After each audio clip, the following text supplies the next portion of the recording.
नांदेड़ में माजूरीन की जानिब से नीम बरहाना हालत में एहतजाज, 2 अरकान असम्बली के घरों का घेराव। महाराष्ट्र में माजूरीन की फलाह व बहबूद के लिए मखसूस बजट खर्च न किए जाने और संजय गांधी निराधार योजना के तहत माहाना वजीफे में इजाफा समेत दीगर मुतालबात को लेकर माजूरीन की नुमाइंदा तंजीमों की जानिब से आज नांदेड़ में सख्त एहतजाजी मुजाहरा किया गया। यह एहतजाज सकल दिव्यांग संगठन, बेरोजगार दिव्यांग कल्याण कृति संघर्ष समिति महाराष्ट्र और दिव्यांग वृद्ध निराधार मित्र मंडल महाराष्ट्र के तहत मुनज़्ज़म किया गया, जिसमें माजूरीन ने नीम बरहाना हालत में भीख मांग कर अपना एहतजाज दर्ज कराया। मुजाहिरीन ने पहले शेतकरी पुतला चौक से शुरू होकर नांदेड़ के रुकने असम्बली बालाजी कल्याणकर के रिहायशगाह के सामने धरना दिया और उसके बाद रुकने असम्बली हेमंत पाटिल के रिहायशगाह का भी घेराव किया। इस दौरान जोरदार नारेबाजी की गई और सड़क पर बैठकर आवाम से 1, 2, 5, 10, 50 और 100 रुपए की भीख जमा की गई ताकि हुकूमत को बताया जा सके कि माजूरीन को उनके हुकूक न मिलने की सूरत में उन्हें किस तरह जिंदगी बसर करनी पड़ रही है। मुजाहिरीन का कहना था कि हर साल माजूरीन के लिए 30 लाख रुपए का जो फंड आता है वो या तो खर्च नहीं किया जाता या किसी और मद में मुंतकिल कर दिया जाता है। असम्बली इजलासों में माजूरीन के मसाइल को नजरअंदाज किया जाता है। रुकने असम्बली बालाजी कल्याणकर ने मुजाहिरीन से मुलाकात की, उनकी याददाश्तनामा कबूल किया और यकीन दहानी कराई कि वो असम्बली में माजूरीन के हक में आवाज़ बुलंद करेंगे और उनका मखसूस फंड किसी दूसरे मकसद के लिए इस्तेमाल नहीं किया जाएगा। साथ ही संजय गांधी योजना के वजीफे में इजाफे के लिए भी वज़ीर आला से बात करने का वादा किया। उधर रुकने असम्बली हेमंत पाटिल की गैर मौजूदगी में उनके वालिद ने मुजाहिरीन से मुलाकात की। हेमंत पाटिल ने फ़ोन पर मुजाहिरीन से माजरत करते हुए यकीन दहानी कराई कि वो भी असम्बली में माजूरीन की हिमायत में बात करेंगे। मुजाहिरीन ने तंबीह दी है कि अगर हुकूमत ने फौरी तौर पर उनके मुतालबात पूरे न किए तो मुस्तकबिल में बल्दियाती इंतखाबात और दीगर सियासी जलसों को भी रोकने की तहरीक शुरू की जाएगी। यह एहतजाज पुरअमन तौर पर मुकम्मल हुआ और पुलिस इंतज़ामिया ने पूरे मुजाहरे को कंट्रोल में रखा। मुजाहरे में रियासत भर से हज़ारों माजूरीन ने शिरकत की, जिनमें जिस्मानी माजूर, गूंगे, बहरे और ख़वातीन और दीगर अफराद शामिल थे। Bureau report, MCN Urdu news.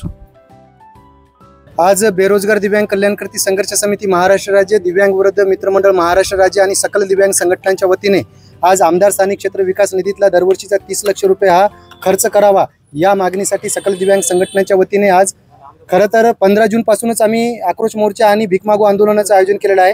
यापूर्वी आम्ही माजी मुख्यमंत्री तथा विद्यमान खासदार अशोकराव चव्हाण साहेब, त्यांची कन्या श्रीजया चव्हाण मॅडम, त्याच्यानंतर राजेश पवार आमदार यांच्या घरावर केल्याच्या नंतर आजचा हा दुसरा टप्पा होता। या दुसऱ्या टप्प्यामध्ये विधान परिषदेचे विद्यमान आमदार हेमंतभाऊ पाटील साहेब आणि नांदेड उत्तर विधानसभा मतदारसंघाचे आमदार बालाजी कल्याणकर यांच्या निवासस्थानावर आम्ही आक्रोश मोर्चा काढून आज अर्धनग्न अवस्थेमध्ये भीक मागू आंदोलन आम्ही केलं आहे। यांची आमची प्रमुख मागणी म्हणजे स्थानिक आमदार स्थानिक क्षेत्र विकास निधीतला दिव्यांगाचा राखीव निधी 30 लाख रुपये हा आजपर्यंत खर्च नाही झाला। 2016चा शासन निर्णय आहे, 2023 मध्ये सुधारणा झाला, परंतु आमदारांनी ते खर्च नाही केला। दुसरी प्रमुख मागणी आमची अशी आहे, आजच्या या महागाईच्या जगामध्ये 1500 रुपयामध्ये संजय गांधी निराधाराच्या मानधनामध्ये माझ्या दिव्यांग बांधव भगिनीचा असं उदरनिर्वाह होत नाही, तरी संजय गांधी निराधाराची मानधन अनुदान हे वाढवण्यात यावं ही एक आमची मागणी होती। या मागणीच्या अनुषंगाने आम्ही आज आक्रोश मोर्चा तथा अर्धनग्न भीक मागू आंदोलन केलं। या आंदोलनाची दखल म्हणून नांदेड उत्तर विधानसभा मतदारसंघाचे आमदार बालाजीभाऊ कल्याणकर साहेबांनी आमच्या आंदोलनकर्त्याची भेट घेतली। भेट घेऊन आम्हाला आश्वासन दिलं की उद्यापासून अधिवेशन सुरू होत आहे, उद्याच्या अधिवेशनामध्ये तुमच्या दिव्यांगाचे प्रश्न मांडणार आणि दिव्यांगासाठीचा जो 30 लाख रुपये जो निधी आहे हा दिव्यांगावरच खर्च करणार, इतर तर कुठं विकास निधीवर खर्च केला जाणार नाही। आणि संजय गांधी निराधार अनुदान योजना यातलं मानधन कसं वाढवता येईल यासाठी मुख्यमंत्री आणि दोन्ही उपमुख्यमंत्री चर्चा करून आता अधिवेशनामध्ये प्रश्न मांडणार असे त्यांनी आम्हाला आश्वासन दिलं। त्यानंतर हेमंतभाऊ पाटील हे उपस्थित नसताना त्यांनी त्यांच्या वडिलांना इथं आम्हाला निवेदन स्वीकारण्यासाठी पाठवले।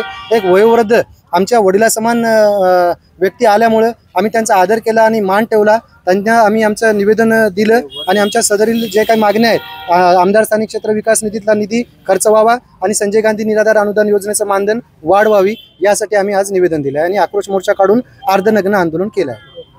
या कार्यालयामध्ये उपस्थित लावल्या त्याच्याबद्दल मी सगळ्याचं स्वागत करतो आणि सगळ्याला शुभेच्छा देतो।